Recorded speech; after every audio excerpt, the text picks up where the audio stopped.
Okay, is everybody logged on who needs to be logged on? If not, I will give you exactly 37 more seconds.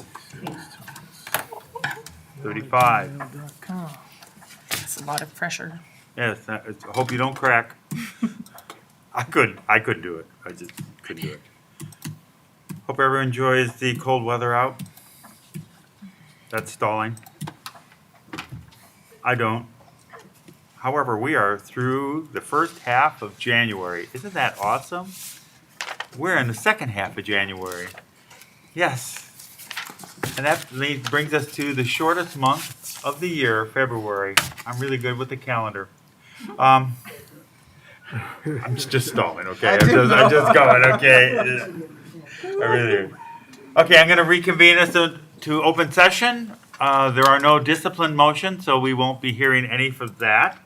But we will have to amend the consent agenda. And how should we do that? We're going to come back and go into closed session after this meeting, but we will take no actions at that time. So that's all. And Doc, there is one change to the agenda. Do we have that resolution as a action item? No. Did we fix that? Keith? 11A is not an action item? Yes. No? Oh, right. I mean, I'm sorry, 11A. So It it's not says- going to be a recommendation to accept, it's just going to be informational. Okay, it says motion and roll call. Okay. so Right, it's- yeah, we're not gonna, there won't be no action on that. We'll bring it back next time, this is information, Do we need a motion on that, changing the to change agenda? the agenda. Yeah, we will. So if those are the two, so I would entertain a motion to amend the consent agenda to 11A, which will be informational, and to come back into closed session after we adjourn, after we have an open session. So Ma'am? moved. So move? Yes. Second. I have a motion and a second. Any questions? If not, roll call vote, please. Mr. Easton, Yes. Elder Park, Yes. Esther Miller, Yes. Mrs. Schrader, Yes. Mrs. Collins, Yes. Dr. Atkins. Yes, motion passes 6-0. That brings us to, should be public comments. Ashley,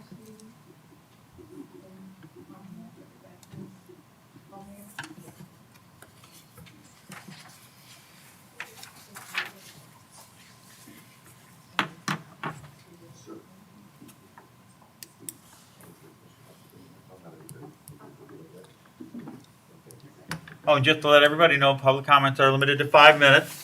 We will give you a little reminder of when we're close to that.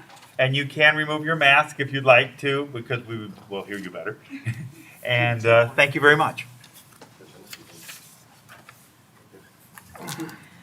So tonight I'm here to draw a lot of attention to an ongoing topic that the district has faced for a long time, way before our own journey within my household started. Over the past couple weeks, I've gained a deep, deep concern over the student IEP to staff ratio. Simply to better everything for our staff, our students, and our parents, what I'm passing around to each of you tonight is numbers that I requested from Molly Bailey when I communicated to her and reached out after much concerns that I had. And I wanted these numbers to be known to the public along with our current January enrollment numbers. Also current staff numbers and ideally the amount that we need to have to make things better. So many of you are probably wondering why am I bringing this up? The week that we went remote, January 3rd, is when I began to wonder what was going on. I had much concerns for my own child who has an IEP. Luckily, his is not as severe as many other students, but I was wondering what was going on. I had a conversation with Molly when I reached out, and I quote, I was told, our team met on Tuesday, January 3rd. We weren't for sure if we needed to provide remote services since we were only going to be remote for 3 days. Really? From the beginning, we have been told when we have had to go remote, a remote plan needs to be in place. And I understand that not every student that has an IEP has a remote IEP. That's a parent's choice. In our situation, for my household, we have a remote IEP. It made me wonder what was going on, especially for those other students that have remote IEPs. Did they not receive services that week? After hearing that comment, I worked tirelessly all week long trying to get some communication, trying to get a plan implemented for my child, because I know that consistency with any IEP is key for success for our kids. And when he goes without having the services that he needs, that's a disservice. That's a disservice to him. It's a disservice to any other child. So, with that being said, it's sad that I had to reach out, ask those questions, in order to finally receive those services after talking to 3 individuals to make it happen. Now, granted, yes, it was remote. Personally, for me, it's not an ideal option, but we do have that in place because of what's going on.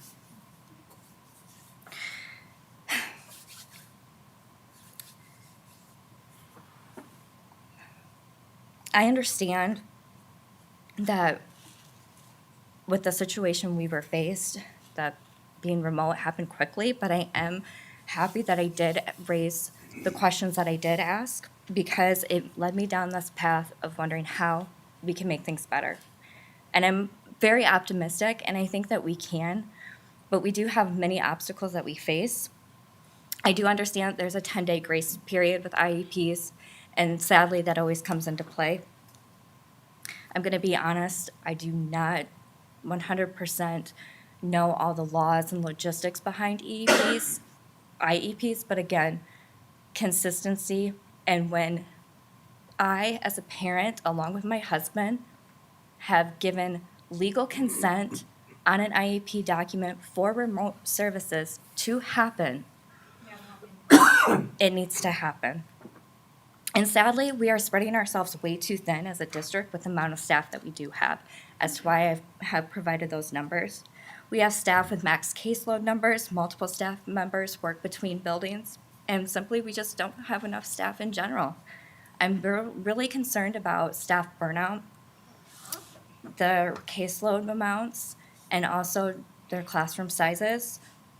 Moving forward, I would like to have more feedback from the staff within the special education department of how we can better support them. How can they not have burnout? How can they have a better work-life balance?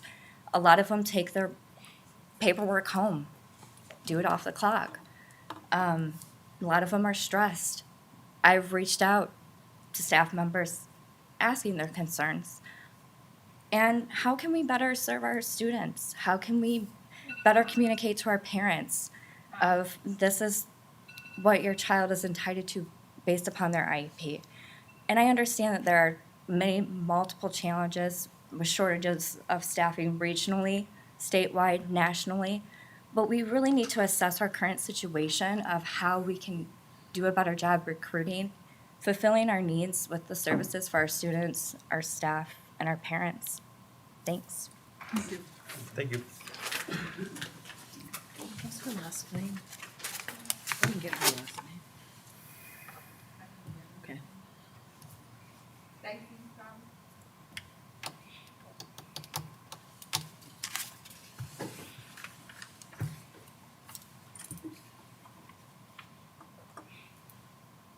Good evening, Board, Dr. Geddes, and District 118 family. I am Stacy Sollers, and I am the principal at Mark Denman Elementary School. We like to take this opportunity during public comments at board meetings to just kind of let you know what's going on at Mark Denman and celebrate some of the great things we have happening.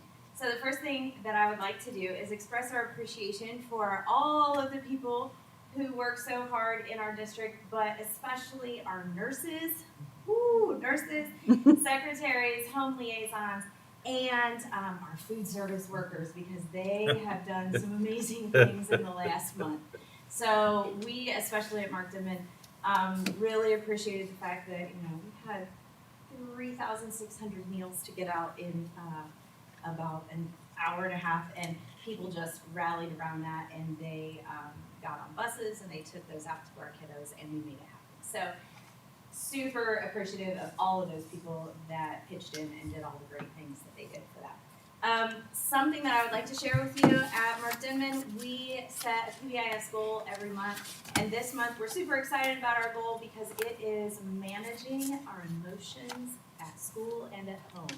And so our kiddos are being tasked with that, of identifying a strong emotion, identifying ways that they can cope with that in the school day, and then acknowledging that through positive referrals and tracking those throughout the, well, however long it takes. We have a goal of 150 positive referrals for managing our emotions effectively through different strategies, different breathing techniques, asking for help, anything that helps our kiddos manage their emotions. We also put into place on our Google Classrooms, we have a student survey that they can click on every day and just check in and say, this is how I feel today. And then there's little emoji pictures, and there's pictures of staff members. I feel like I need to talk to Ms. Sellers.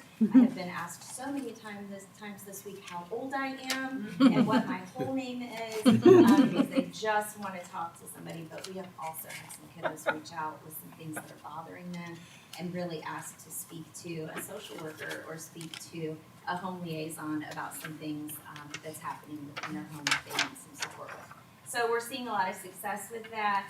And having our kiddos, just reinforce that with our second step curriculum that we use in our school. So that's super exciting. We are going to invite you to hot chocolate and cookies when we celebrate 150 positive referrals for that. So that is one of the things that our kiddos should be able to tell you all about. The last thing that I want to talk about is tomorrow we are going to have our first family, let's see how we worded this. It is parent and student academic support. So it's like a tutoring night that parents and the kids come together, and we have grade level experts that are going to work with them. And also the Ubuntu scholars from Laura Lee Fellowship House are coming over to help with anything that our kids need. Maybe it's homework help, maybe it's a class project that they don't have the resources to complete on their own.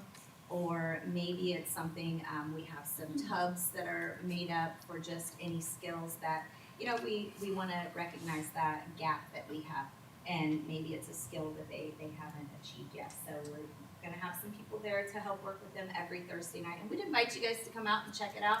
Tomorrow's our first one. They do have to RSVP so we can make sure that we social distance and we have enough, COVID things in place to make sure that we're safe doing it. But tomorrow's our first night to do that, so we're excited. And I think that's it. So we're doing great things over at Mark Denman. We invite anybody to come over and check us out. Please come see us. I have lots of things to share. What time tomorrow is your? 5 o'clock. 5 o'clock. Okay. 5 o'clock in our big cafeteria. All right, thank you very much. Thank you.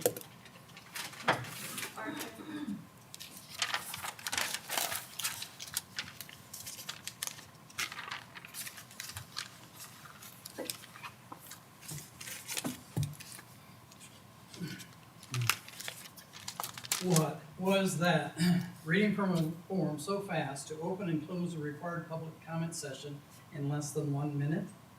I've conducted and practiced parliamentary process since I was 12 years old and can never recall a meeting where another public meeting was opened and closed inside that meeting.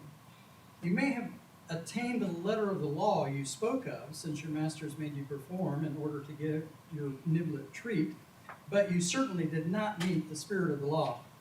We have to wonder what you slid through under that little light sleight of hand and wonder if it's been done before.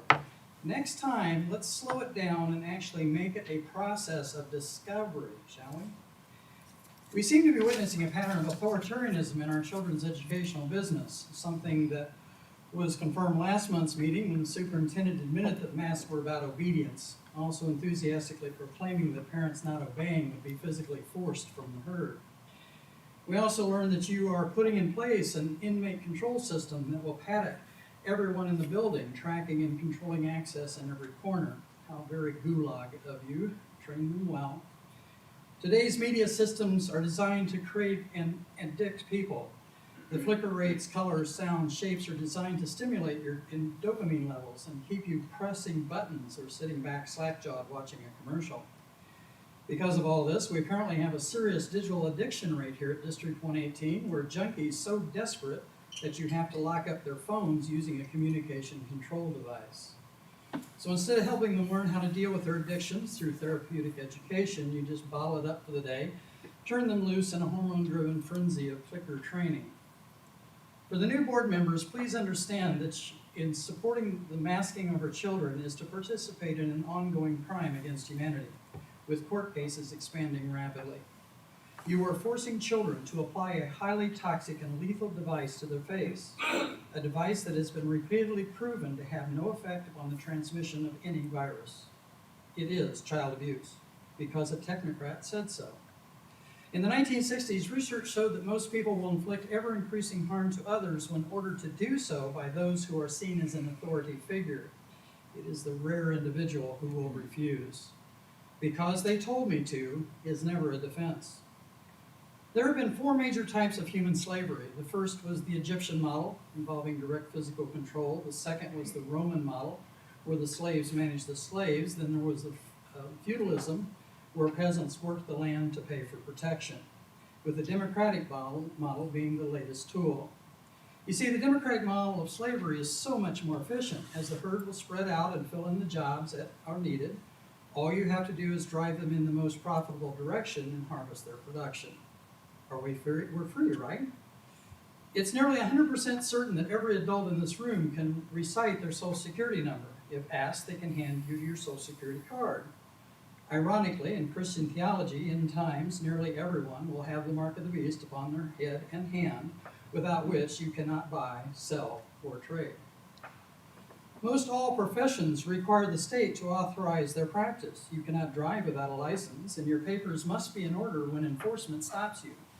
You have to register your children for you to participate in the indentured tax program. I can go on. Today, we now enter a new model of slavery where technocrats control the herd, since apparently they've decided the democratic process is no longer useful to them. Hence, the Great Reset by the technocratic Davos powers, repeatedly proclaimed and well underway. And what is a reset?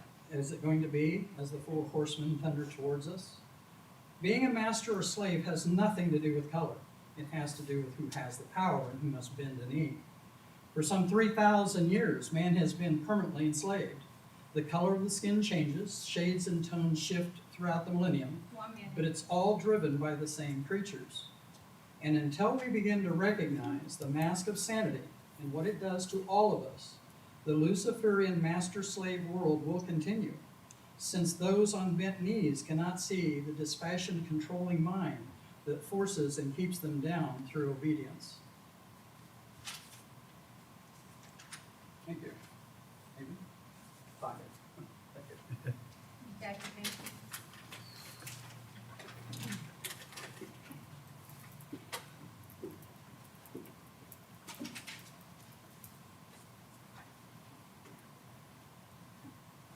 Thank you. School board and Dr. Geddes. Thank you. Sure. Can you hear me better now? Wonderful. And I'd just like to start with Miss Robinson. I recognize your voice from talking to you on the phone, although we've never met. It's nice to finally put a face with a name. Tonight I'm here to celebrate one of 2 very important people that have helped me at the Housing Authority. I will likely be back in a couple weeks to celebrate the second. But tonight, Dr. Geddes served on the board of the Housing Authority for 4 years, and I'd like to present her with a plaque to commemorate her service. It says, the Vermillion Housing Authority is presenting to Dr. Alicia Geddes, in deepest appreciation, warmest respect, and greatest admiration for providing outstanding leadership and proven loyalty to the Vermillion Housing Authority while serving as a member of the Board of Commissioners from 2017 to 2021. Presented this day in January 2022. So if I can, walk it up to you. Do I need to put my mask on first?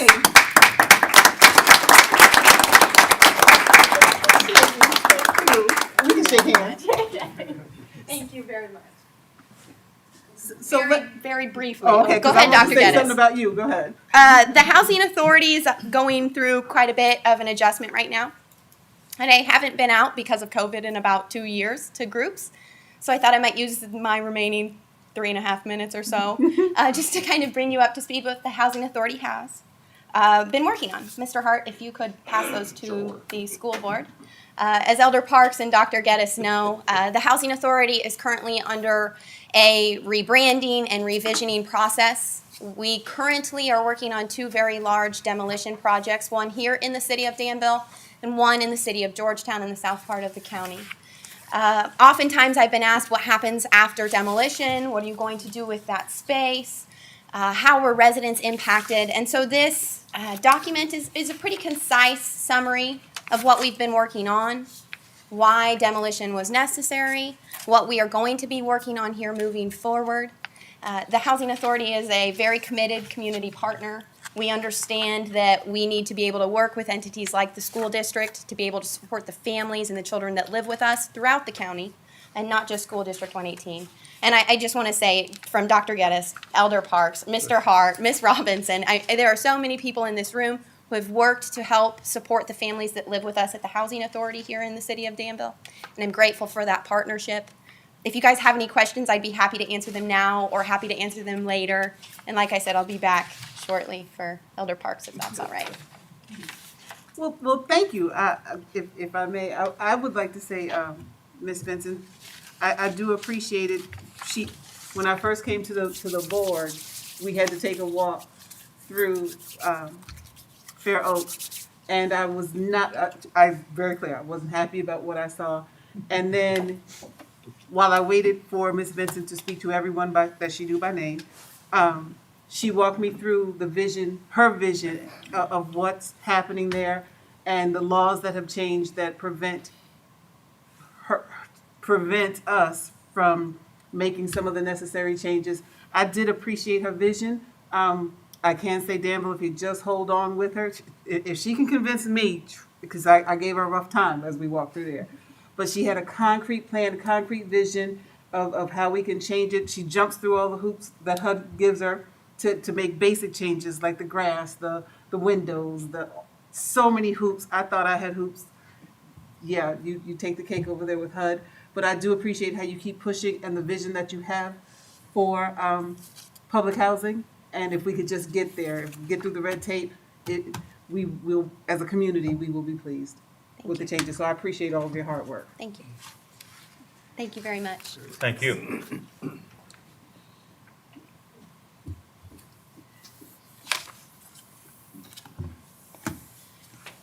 That it? Thank you for public comments. That brings us to item number 6, intergovernmental agreement for library services. Dr. Jacoby. Thank you, Dr. Yokobi. Good evening, Board and Dr. Geddes. I'm Dr. Beth Jacoby, Assistant Superintendent for Secondary Education. This evening, I'm bringing before the Board an intergovernmental agreement that was created between District 118 and Danville Public Library. In the fall, Jennifer Hess, who is the director of the library, came to meet with me and several other members of the library team and stated that it was their vision that they would like to create an intergovernmental agreement that would allow any student or staff member who attends 118, regardless of where they live, to access any services, materials, or programs at the library, and that we as a district would create this partnership with using our Title I monies to cushion any losses that may result in this partnership. Ms. Hess had a lot of exciting ideas. One of them is they will have a mobile bookmobile that they plan on bringing into the neighborhoods during the summer. The kids would have their cart. But essentially, this is a very legalese intergovernmental agreement. It has been looked at by our council as well as the city council, who is over the library. We went back and forth for several months. So now it is at the point for approval, and that's why we're bringing it to the board. But again, it ensures that every student, regardless of where they live or what taxing body they're under, can all take advantage of Danville Public Library services and receive a library card, and it's through parental agreement. Parents would sign off and say they're in favor of this to get a library card before we ever issued it to them. But this is a very highly appropriate use of our Title I funds, which promotes literacy and reading among students. And I've already met with Ms. Truex, and we've said this is absolutely doable, so we bring it to the board for your consideration this evening. Any questions? Okay, we need thank you for that. We would love to have a motion to approve this. I move approval. Second. A motion and a second. Any questions or comments now?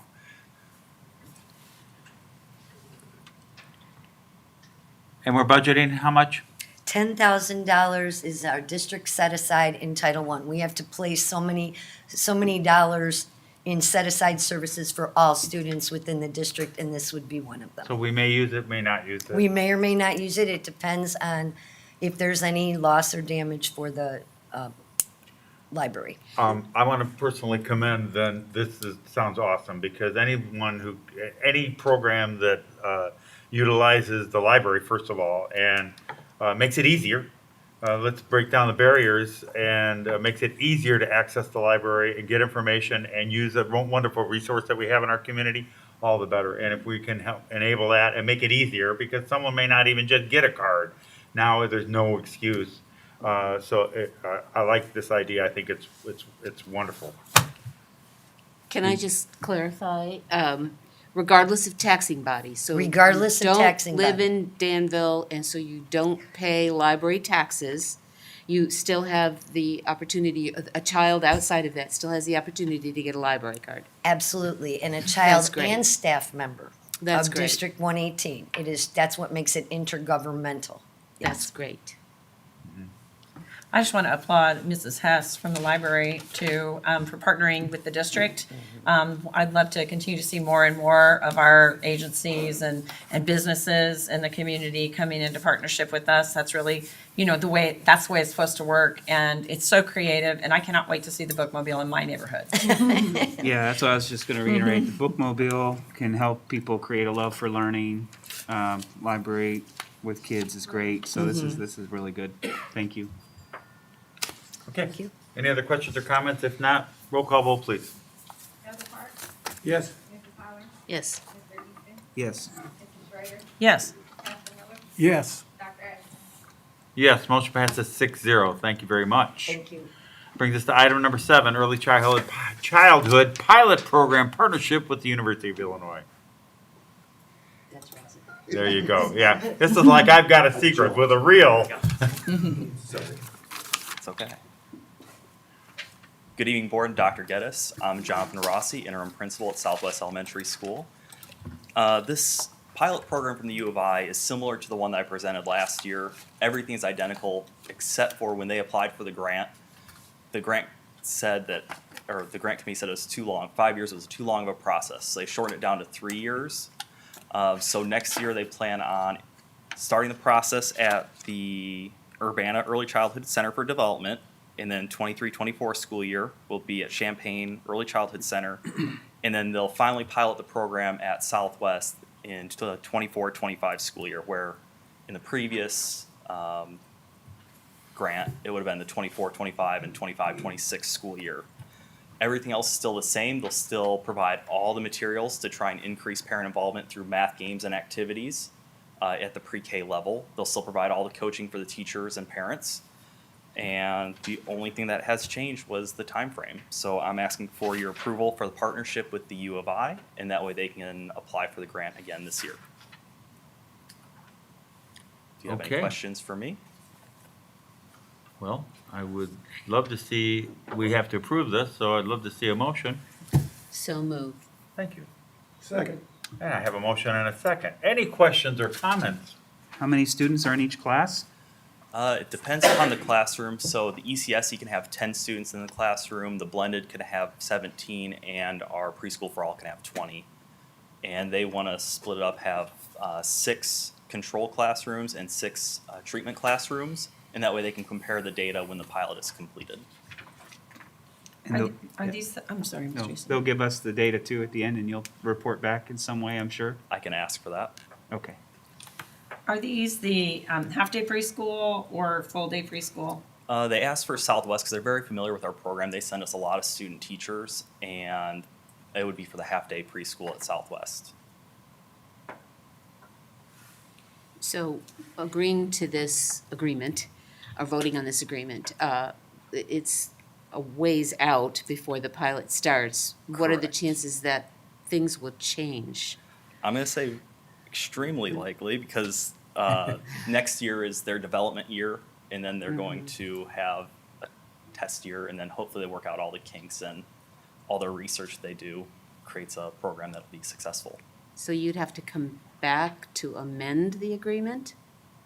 We can communicate the updates. Historically, what they do is they send me, when there are changes, they outline them for me, and I can include them as part of the board packet. We've actually been participating with the program for years, but the updates I can absolutely share. But we want to get the ball rolling. Correct. Sure. They have to We apply want for to the get our grant foot in the door time. and Sure. we want. Or we'll find out if we want. Yeah. Okay. Any other questions? If not, any questions or comments? Roll call vote, please. Mrs. Schreider? Yes. Elder Clark? Yes. Pastor Miller? Yes. Mrs. Holler? Yes. Mr. Easton? Yes. Dr. Ashton? Yes, motion passes 6-0. Thank you very much and good luck in a couple of years.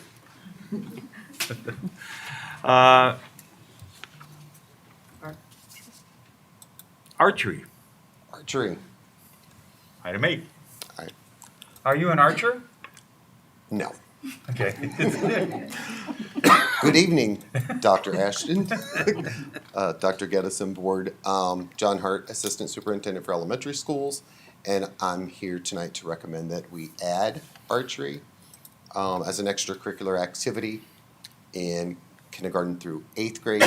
We currently have archery at the high school level, and we do have a after-school club, if you will, at Northeast K-6 that's participating in archery and have been since 2019. The program there has grown. Right now they have 42 members on their archery team. It is run by volunteers.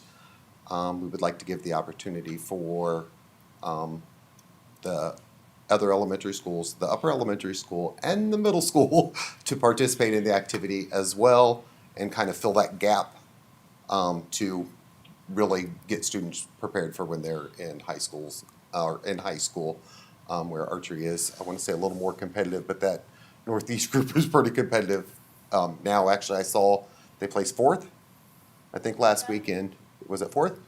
Elementary got third, middle school got fourth. See, there you go. I knew somebody got, thank you.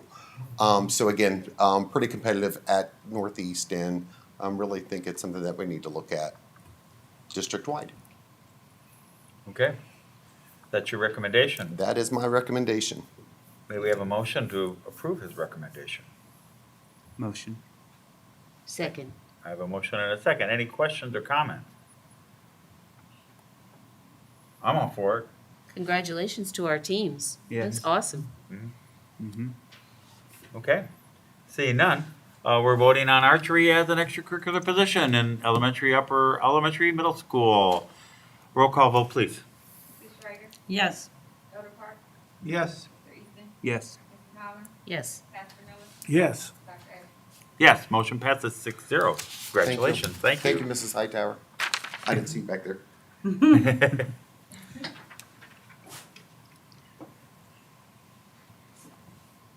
Maybe we can have an exhibition in here one night. Or not. Or maybe at the high school. Yeah, probably in the As we wait on appropriate. everyone to log in. Yeah.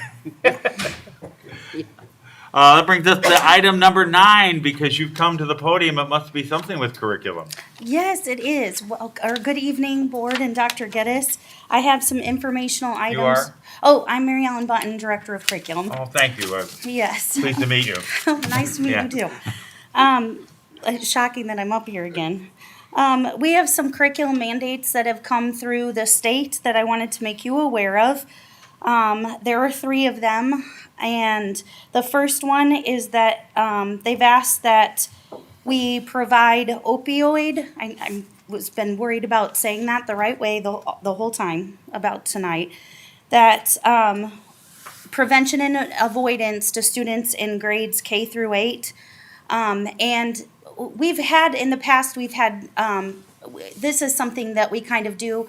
Obviously, it's appropriate to the grade level and the conversations that we have. So we've added that to the PE curriculum, which might sound odd for elementary, but it falls in line with where we have to do it as we move to 7 through, well, they have 7 and 8, but we've been doing it in 7 through 12 because it's in the health curriculum. So that way, everyone knows that that's where you can find it, but we'll address it in a different way in the elementary level, probably with some support from social workers and other people that are comfortable in those conversations. Or, yes, okay. So that's one. The second one is driver's education. We're asked to talk to the students about the appropriate handling of law enforcement stops, which is something that we've kind of already done. And as I read through this information, they also talked about they're adding that piece into the little, I think it's a blue book that you get when you study to take the test to get your driver's license. So they're even adding it into that piece. But our folks that teach those courses will make sure that they continue to have those conversations with the students. So that's been added to the driver's ed curriculum. And then finally, this one is contributions from Americans of different faiths.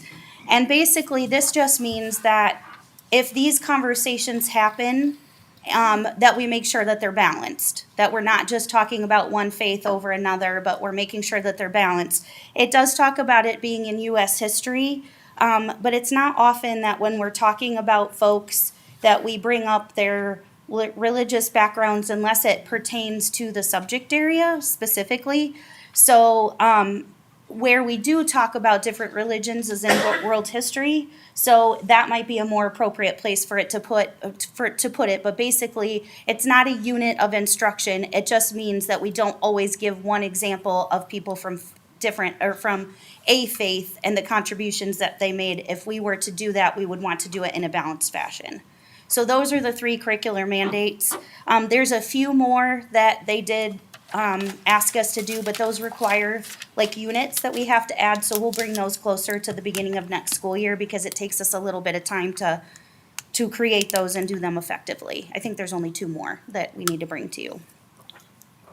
So are there any questions about any of those things? I have a question. Yes. I was looking at the scope and sequence for the world history curriculum. Yes. When we got down to unit 10, Yes. world religions, that was the final one. There's nothing in those boxes. There's just one little column. It's almost like it got cut off. It likely did. Would it be? Okay. Could you get us the? Like a Updated. copy that makes sense? Yeah. Yes, and I'm sorry, what happened is when I did it, because I added the wording, it probably shifted things down and I didn't catch it. So yes, I'll be happy to do that. All right. Thank you. Oh, the world, yes, it did, it got cut off. I'm sorry, that's my fault. Okay, that was an easy question. You kind of answered my question, though. It was on the opioids, because it's, as a healthcare professional, it's huge. Yeah. And the training and, I mean, we've just gone through all sorts of things that we didn't do 15 years ago. And to see it creep, that's when I saw this creep into my kindergarten. Mm-hmm. That's when I was really interested. But then when I pulled it up, I'm going, it's the same verbiage as kindergarten as it is for whatever else. And then when you said, you kind of like answered my question with the age appropriate, it'll be age, whatever it is. I trust that it will be age appropriate because I'm going, what are you going to say to a kindergartner? I don't even know if sometimes bringing up this to a kindergartner is maybe sometimes more then they go, well, why are we talking about this? Typically when we do these things with kindergarten folks and even some of the kids in the primary grades, it's about learning how to have a voice to say no if something makes you uncomfortable. And that if you find something on the ground, you don't pick it up and try it. You know, like making sure that you don't take a drink, someone else's drink, mommy and daddy's drink, or grandma and grandpa, whoever, is not appropriate for you to drink. Like, it can be as simple as that. But a lot of it is just giving them the ways to say no if they're in a situation that, like, to trust their gut, that maybe something doesn't feel right, and how to stand up for themselves and say no. Okay. Yeah. So, We're on the same page. mhm. Thank you very much. Yeah. Okay, Okay. informational. Thank you. Thank you. And there'll be more coming. Yes. Can't wait. Yes. It's always fun from the state. That brings us to The money lady. The money lady. item 10, right? Educational support. Laura Lee, after-school program. Good evening, Board of Education, Dr. Geddes. I'm Kelly Truex, Director of Educational Support Programs, and I'm here tonight. As you know, we have Laura Lee, Community Action, and Project Success that we have already approved to work with our kids in after-school programs and some in the lunch hours. We will be giving you an update on those 3 agencies at the end of February, the 16th board meeting. But Southview has come to us and has spoken with Mr. Groves, and they would like to invite Mr. Groves to do his program at Southview during the lunch hours at no cost, because this will not cost any additional dollars as to what they already have.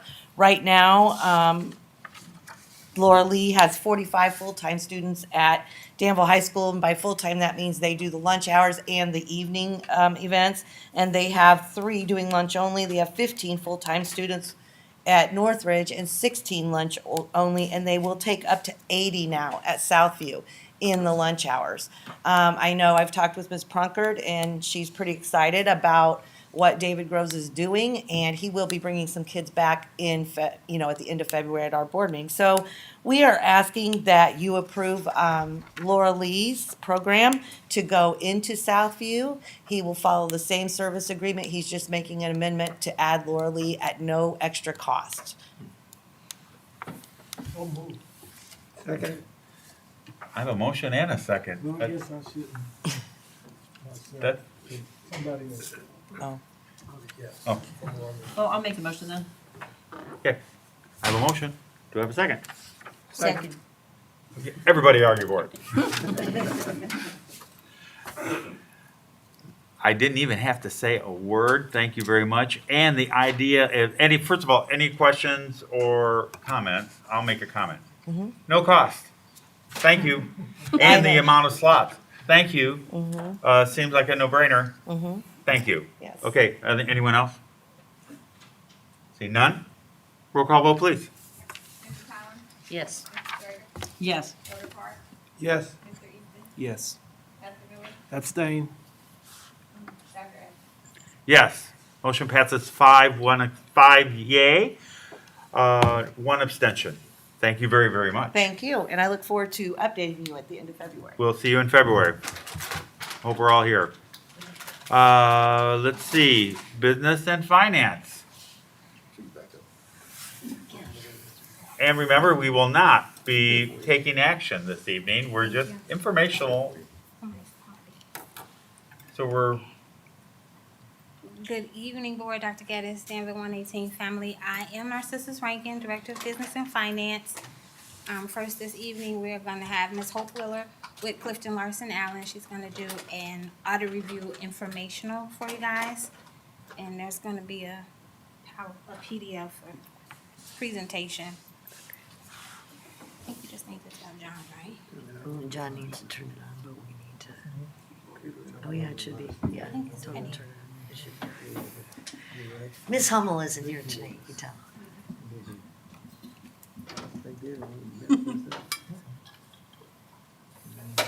There we go. Okay, she's in. Thank you.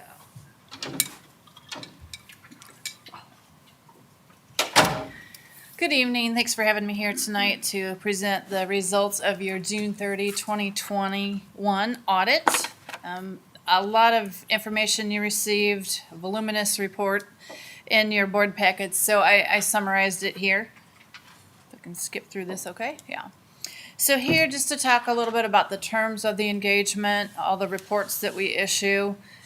We express an opinion on your June 30, 2021 financial statements, including the annual financial report, otherwise known as an AFR, that Illinois State Board of Education requires.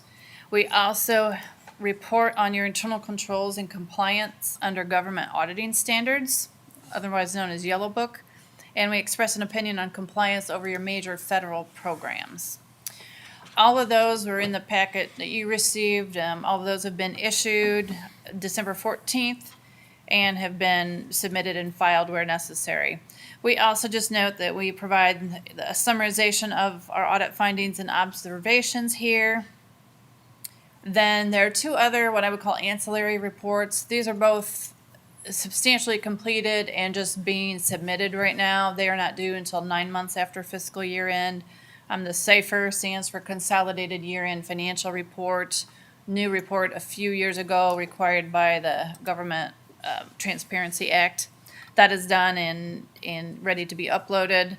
And then the data collection form is another summary of your federal expenditures for the year. And that is entered and just ready to be certified.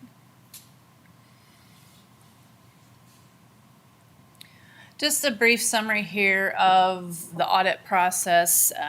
Of course, as you know, you see a lot of bills, a lot of transactions, a lot of financial reports. So we come up with we do a risk assessment process to determine what higher risk areas, select samples. What I've put on here is just some examples of the areas that we consider higher risk for financial transactions and for proper recording in accordance with generally accepted accounting principles. I won't read through each of these, but these are the highlights of the higher risk areas that we focus more time on than other areas. We look at internal controls over the financial transactions in these areas. And like I said, confirm what we can with outside parties as part of our audit procedures, review bank reconciliations or other reconciliations, and review, of course, supporting invoices and approvals, etc. Oops, I went to the end. You That wish was it was short. over. You wish it was over that quick, right? That's the shortest one ever. To summarize the highlights of the actual financial report, we did provide a clean opinion or unmodified, no modifications to our opinion on your financial statement under generally accepted accounting principles. That also extends to that separate AFR report that ISBE requires. So overall, good, clean opinion that these are materially correct in accordance with GAAP. Then in addition, that Yellow Book or Government Auditing Standard Report, that is a clean opinion. It covers internal control over reporting and compliance. There were three, I said three, it's actually four. There are 4 findings, which I'll talk about next. Then we also issued a clean opinion on the Uniform Grant Guidance. In other terms, that's your federal expenditures fall under Uniform Grant Guidance. We use that as our guide on how to test them. That was also a clean opinion. The 4 findings mentioned that were the financial statement findings in the Government Auditing Standard Report. Those are spelled out in the financial statements, in the single audit reports. The first one is not an uncommon one for government entities and in communities our size. It's financial statement preparation. It's just reporting that we prepared the financial statements. We also assisted with adjusting entries to get in accordance with generally accepted accounting principles. Those were reviewed and approved. The second item is bank reconciliations. We just noted during the year, there were some reconciling items on the bank reconciliations that should have been adjusted, and also looking for a detailed review process and a documented review process of those bank reconciliations. Those are just a very key internal control with, all your cash running through these bank accounts. So we recommend, and I know that did happen closer to the end of the year. So it just took some time to get, with changes and things occurring, some time to get that process in place. So during part of the year, that need was there, and I do think it was improved by the end of the year. The third comment is lack of segregation of duties. Once again, with changes and transitions, duties weren't necessarily segregated accounting-wise in the most ideal fashion. That allows for one person or two people to access different parts of a financial transaction that you would ideally like to be segregated, so better checks and balances are in place. And I know that's been a continual, kind of like with the bank reconciliations, movements were made towards that as people got trained and cross-trained to get to a point of better segregation of duties. Then the fourth item was the health insurance, the district's health insurance bank account. We noted at year end that there were several items that had not been cleared out of that properly and transferred to the separate DEA health insurance account. And I believe that's happened since the end of the year. Then related to that uniform guidance grant, the federal awards audit, our two major programs this year that we were required to test was the IDEA Special Education Program and then the ESSER funding, the Education Stabilization Fund. Good news, we only had one finding in that. It tied to the special education program. A couple of years ago, the Uniform Grant Guidance added a lot of procurement rules. And so one of the items, in a couple transactions we tested, we just noted that you need to, according to the Uniform Grant Guidance, really have good documentation over your procurement process, including if you don't bid something out because there's only a sole source provider. There really aren't a lot of options, and just making sure that's documented. Not saying that the purchase was wrong, but just documenting that sole source provider stance. Here, I just wanted to go over quickly, there is a separate communication that we issue as part of the audit process directly to you as a governing board because you're not involved in the details of the audit process. So here, just some high-level comments. There was one new accounting policy that had to be adopted this year of significance. It was GASB, Government Auditing Standards Board's 84 fiduciary activities. My guess is you heard about this at other meetings of yours during the year. The new standards said your fiduciary activities, such as student activity funds, had to be brought into your education fund. So that was the biggest change with that GASB, and so that took some implementation, and it is reported now differently than it had been reported in the past. Then estimates, as with your main fund financial statements, looking at your individual funds, those don't have the same estimates as this, but when you go to the government-wide financial statements in the front of your financial statements, they're full accrual basis. With the full accrual basis of accounting, you get into some significant estimates, and those are just noted here, that your pension liability with IMRF is a significant estimate. Same with TRS, those are based on actuarial studies that are performed. And then also your OPEB, which is other post-employment benefit liability, is based on an actuarial study for both THIS and IMRF. Then difficulties in the audit process. The audit did get issued right before the deadline. It did make the extended deadline, so that's the good news. But it did take some extra time to get all the information to complete the audit, and hopefully we can get back on track to issuing sooner and presenting the audit to you sooner. But it did meet the deadlines. There were no disagreements in auditing procedures or financial reporting of anything within the financial statements that I wanted to report to you as a board. The other column there, just pointing out that there were audit adjustments attached to the governance letter, so you can see what adjustments were made as part of the audit process.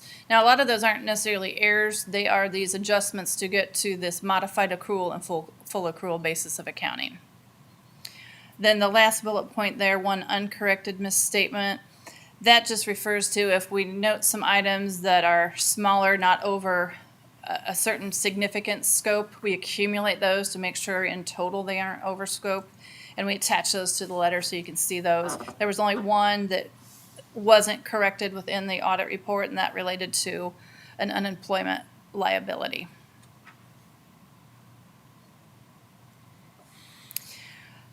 That's a quick summary of everything within the reports that you were provided in our audit process, but we do appreciate the opportunity to provide these services and available to answer any questions that you might have now or down the road when you look through the reports further too.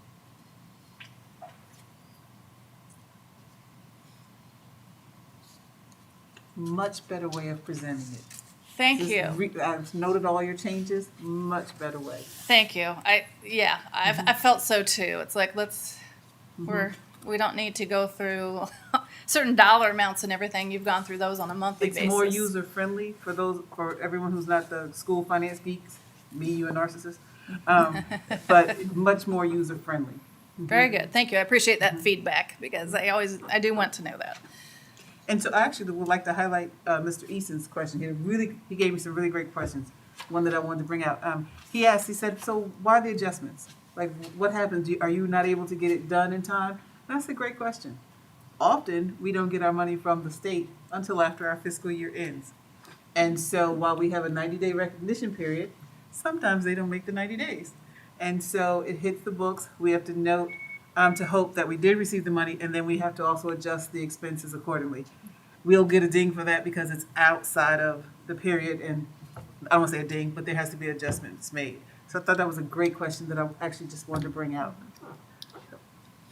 The only question I had was how long it take you to do the audit? How many man hours does it take to do an audit like this? Just because it took me a long time to read it. You know, it's funny that you asked that because sitting there, I was thinking I should say how many hours we used to do the audit.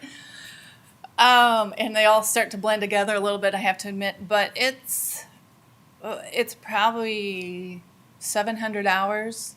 I thought so.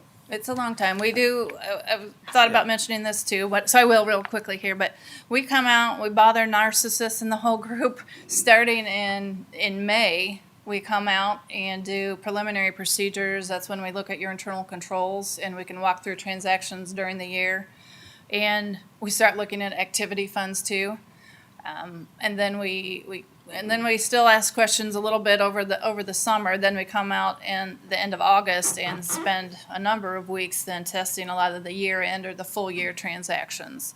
But then writing those reports after the fact and getting through all the review process. And like Dr. Geddes mentioned, a lot of people think the audit's just like this 1 year, but we're doing procedures months after year end. You have to include all these things and look at all this activity after year end to get to right numbers as of June 30th and even report on things of significance that happened after year end. So it is a significant process, and I do appreciate I can tell you were everyone's diligent, time. so thank you very much. Thank you.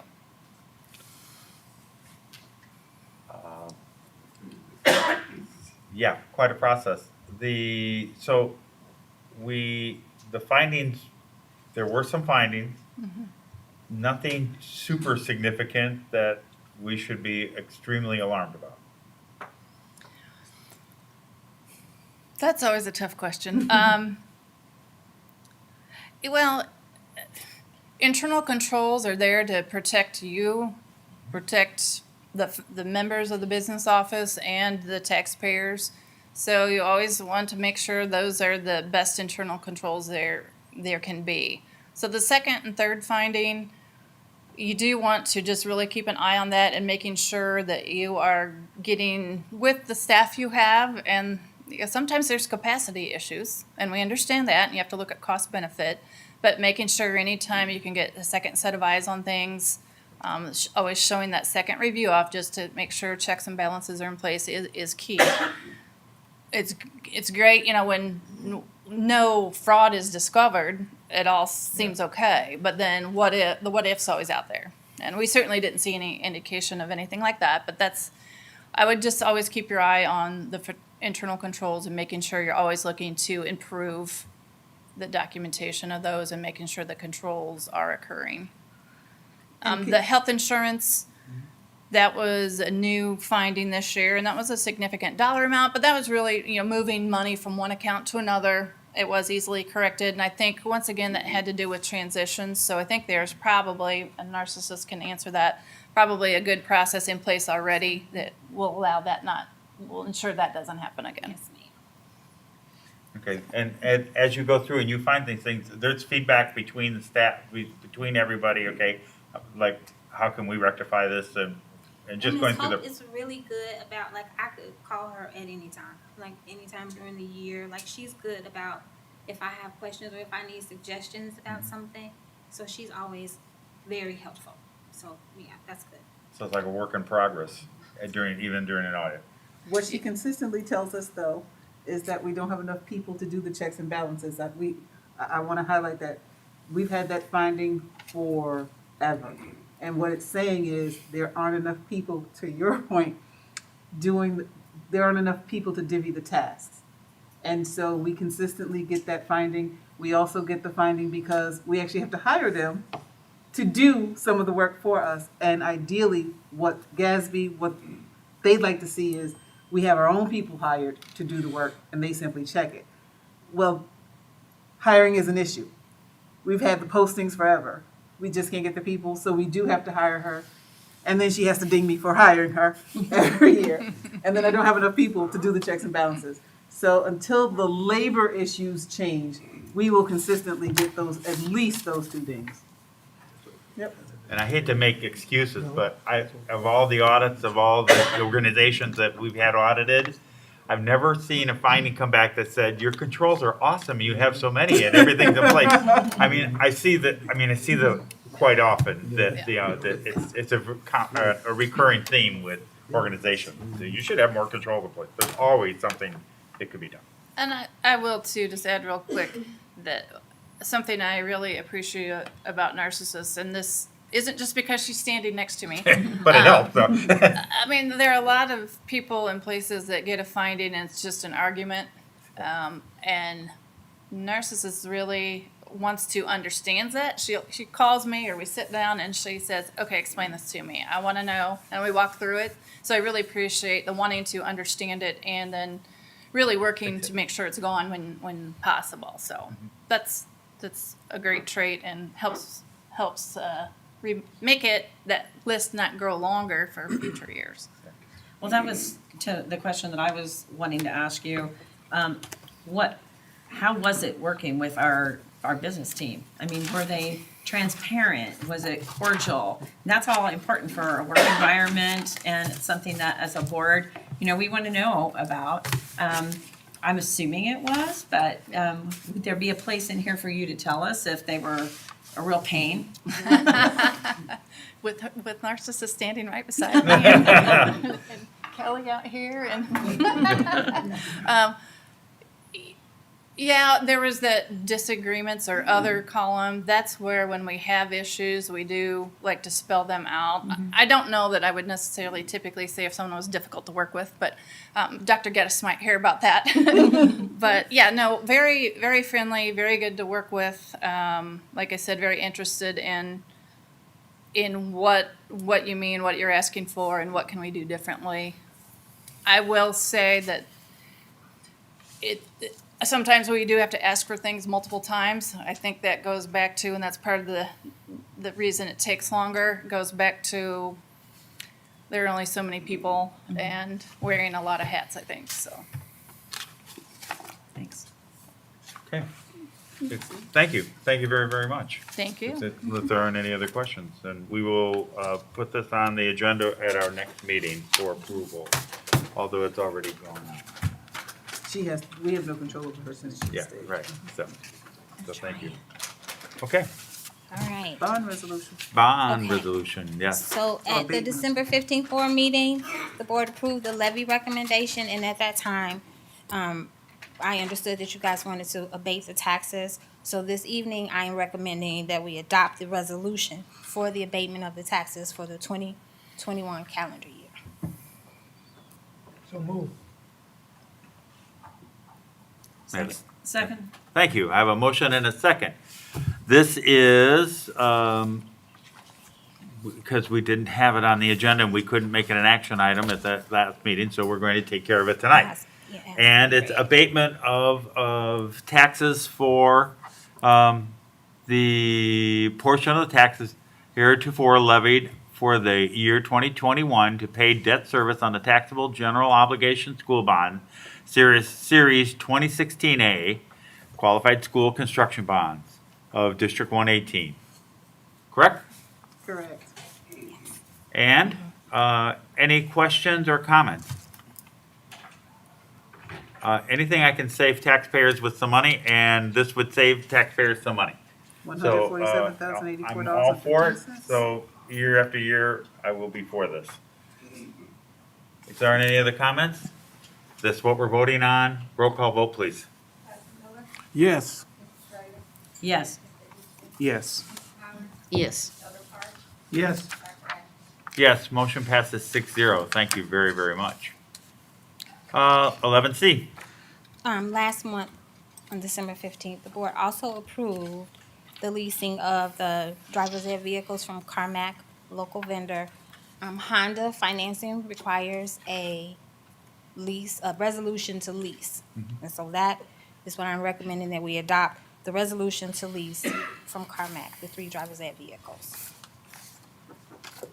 Move approval. Second. Okay, so what you have before you is a resolution to lease, is it 3 vehicles? I think it's 3 vehicles, Yes. right? Honda from Carmack, and there is a dollar amount here of, oh, I can't make it big enough yet. Right. It was like,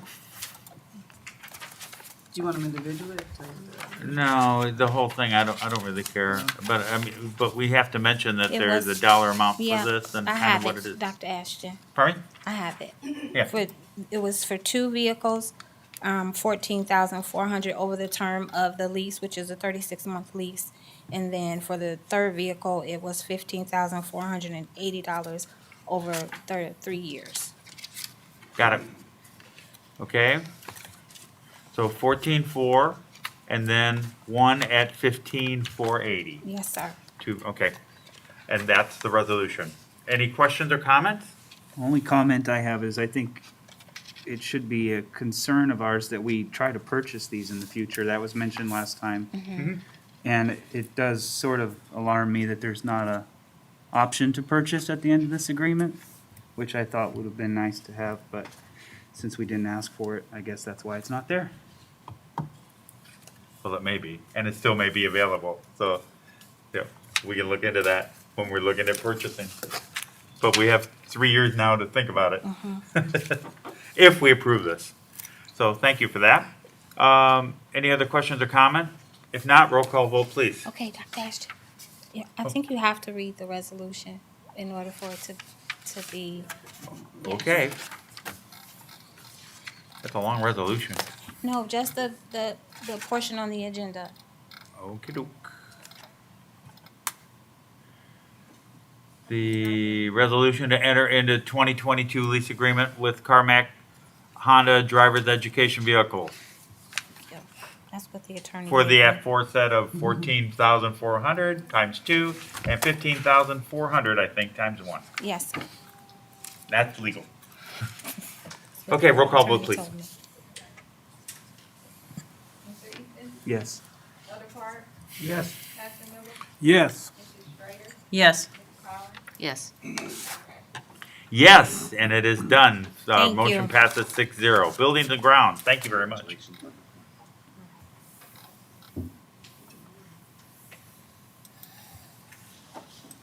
Happy New Year.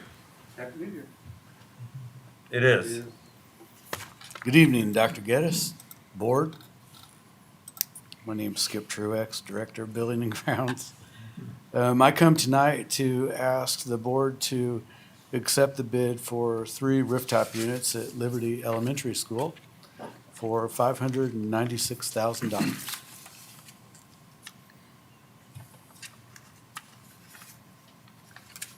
Move approval. Second.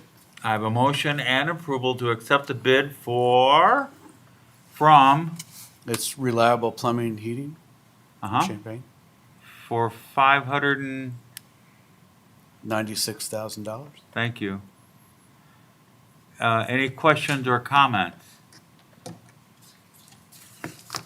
I noticed that this was the low bid, even though they were out of town. Okay, That's correct. okay. Any other, if none? Roll call. Yes, go ahead. Where does this come out? What line item does this come out of? Your budget? ESSER. ESSER, this is ESSER funds. This is ESSER funding. Okay. Good question. Any other questions or comments? Seeing none, roll call vote, please. Yes. Yes. Yes. Yes. Yes. Yes, you have passed the resolution 6-0. Thank you very much, sir. Thank you. Before Okay. he goes, can I ask a question? Yes, you may. Thank you. I'm wondering at the next board meeting, if you could present us a timeline or how you're doing on the timeline for the things that we've approved, also under ESSER funds. I have some questions from people in the community wanting to know, particularly about DHS Auditorium. Could you give us an update on where we are with that? Not now, at the next meeting. I'll have that for you. Thank I have you. a presentation for all of it. Thank you. I appreciate it. Thank you, sir. Brings us to item number 13, informational items. Can I merge with superintendent comments? Yes, you certainly may. Okay. We'd appreciate that. Let me first say, I'm gonna go back to Jacqueline Vincent because you caught me off guard. So I want to thank you again. I didn't want to glaze over the partnership because the community needs to know how important it is that we work together. When we have issues, it was great to sit on the board and I had my board packet and I could see issues of domestic violence and I could send the team out and we could intervene for students. And I appreciate the housing authorities, even though I'm not on the board anymore, to make sure that we still get that information so that we service our students. Because I don't think anybody even knew that that was happening until she came to the table and she said, hey, how about this information? And then the issues with housing, there have been a number of times when we've had homelessness and other issues. It's great to have a direct go-to to talk about what's the process and how we can get the students or parents into the system. And for you guys to be there with us, Tamara, who's helped us and shows up for our registration. So I didn't want to glaze over all of the hard work. That's why you know all of us here, because we're always calling you. And I appreciate the work that you're doing. So wanted to loop back because you caught me off guard. Congratulations to Sierra Graham, our MLK scholarship. She's a senior at Danville High School and the president of the Black Student Union with a focus on service. You know, I love that. She won $4,000 this Monday as a part of the program. So I want to say congratulations to her. And thank you for all of you who came out to walk with us as a part of the motorcade. Or ride with us. Yes, I know I was in the car. I just couldn't do it. So I appreciate Mr. Bases and the team being there for us. Congratulations to the Northeast Archery team. I also wanted to say thank you to Central Christian Church, who is helping us with the Garfield Give Box. It's installed on the corner of English and Oak Street. Our students and families, they can actually take whatever they need as it relates to toiletries. Take a look at the article in the commercial news and on Vermilion County First. And it would be great if we could support them with additional items so that we can continue to make sure that there is always something in that give box for our families. I want everyone to know, so I did a disservice to the students who went to the Eastern Summer Program. I never had them come back to present. They are actually students who want to go into teaching. I dropped that ball. I will fix it within the next couple of board meetings to have them come back. I presented to the board at Eastern and the state board, and they are actually expanding that program. I said, as long as Danville gets the seats first, you know. So they are doing that, and so we are having that program again next year. They're also expanding with the Principal Scholars Program, so I will get that out to parents and make sure that that is available. So students who are interested in attending the summer program at Eastern, I think it was 2 weeks, when we sent you, the state is now paying the expenses. So that was great that we piloted, did the dance. So now, because of what we did here in Danville, everyone else in the state's gonna benefit, but we have more seats. So I appreciate They're that. expanding the numbers, Yeah, they are. and they got credit, college credit for that, didn't they? They got high school credit. Just so people knew. Yes, they received 3 college credits with Eastern, and they have an official transcript. We actually had 5 students who were accepted while they were there those 2 weeks. They submitted their application, they were accepted, and 4 of them have full rides. So, That's awesome. yep, we did that. That's great. So I appreciate all of the hard work. Thank you for all of the team who had to ride up and down, and because they were crying and who had to show up. But I think they're better prepared for college as they go on. They had a taste of it. And let me just say, if you have a college student, a Danville grad who's graduated in this pandemic within these last 2 years, please check on them. What I am finding consistently is they need to be checked on. Make sure they're okay. We're trying to loop back. I gave Laura Lee and some others the specific job, along with my team, of trying to reach back just to check in with the students. They're a little different in these last few years as a result of COVID and the experiences. There's something with missing some of the significant milestones in high school. Somehow that signals a thing of maturity for a student, and some of them are missing some of that.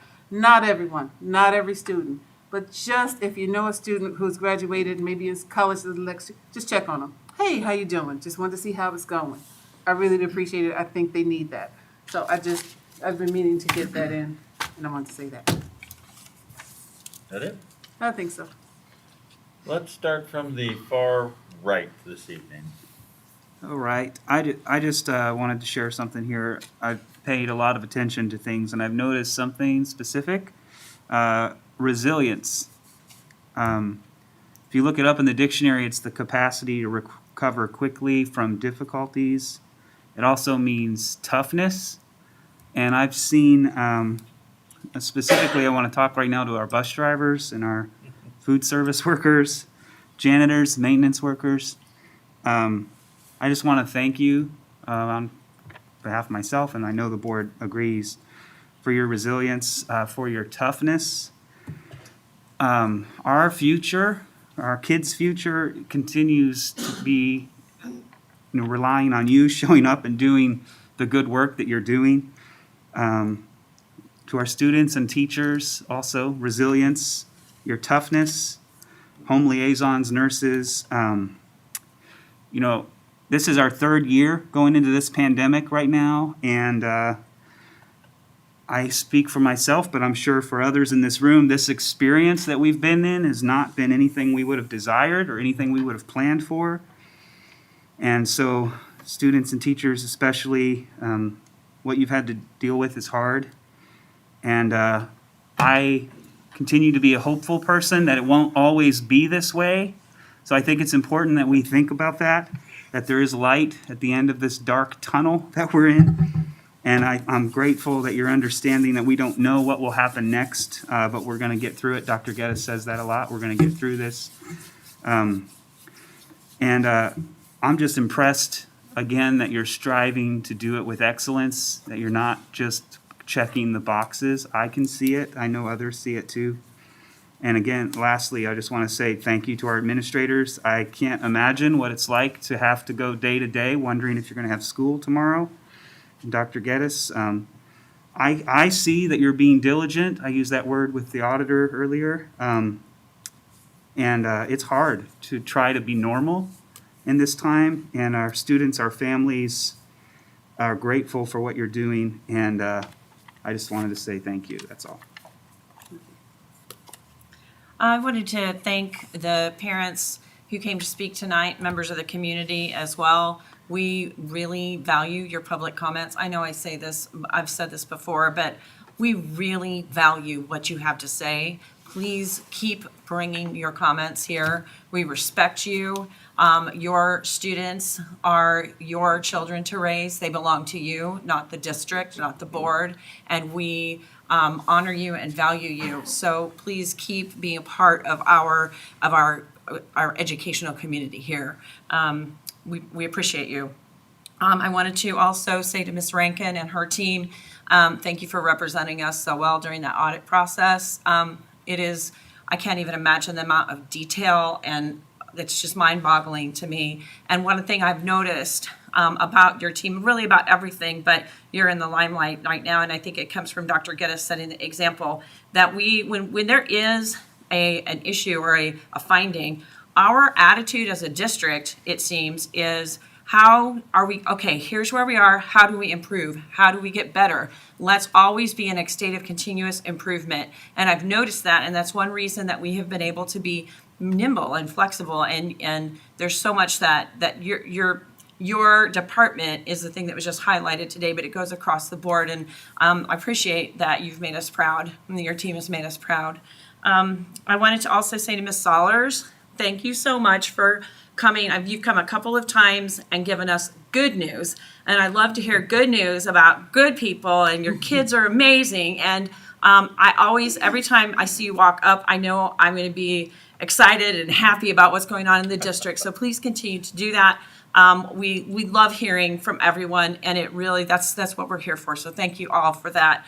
And then the last person, Ms. Hightower, I don't know if the community knows, she does so much work on behalf of her members and the DEA. She works so tirelessly that, even if you just call up here, she's been talking to someone, she's been advocating for someone. She is always advocating for her members. And her first love, I know this, is those babies in her classroom. They're not babies, they're fifth grade, right, Ms. Hightower? Her fifth graders are her first. She has a whole classroom full of kids that need her, and she's still always advocating for her members. And I have so much respect for the fact that she is such a fierce advocate for the things that, in a good way, for the things that matter to her and the things that matter to her members, and that the dialogue between the DEA and the administration, it appears from my seat, is productive and effective and fair and forward-moving and well thought out, and that you have never ever given up your first love of your children and being a teacher. So I just wanted to say thank you for that, and I see it and I noticed. Dr. Ashton. Thank you. Elder Park?